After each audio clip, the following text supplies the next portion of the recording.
My name is Bill Treasurer, and the title of the book is Right Risk: 10 Powerful Principles for Taking Giant Leaps with Your Life.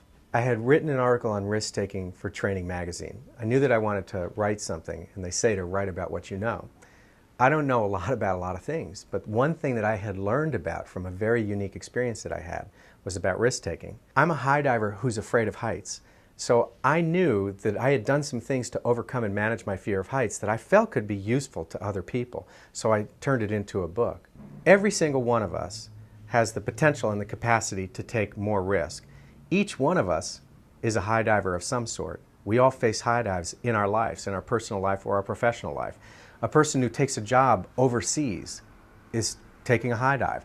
A person who becomes a manager for their first time is being asked to take a high dive.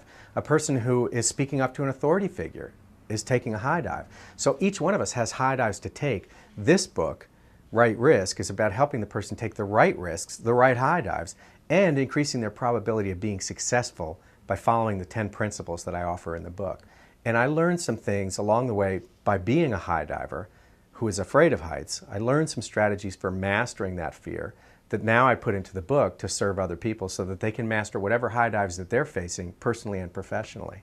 We judge our risks relative to our fears. So what's fearful for you and what's fearful for me are likely to be different things. So you take risks in one element and I might take it in another element.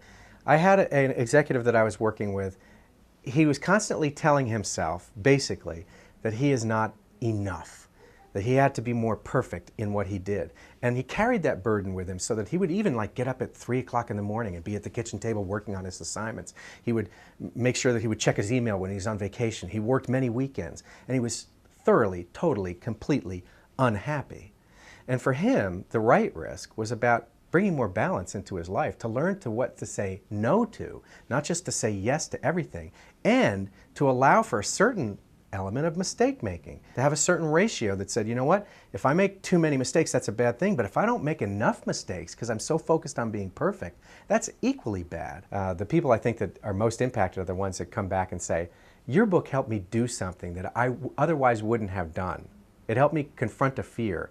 It helped me dominate a fear, to do something out of the ordinary that I knew I should be doing, but I was the only one who knew that I was avoiding it.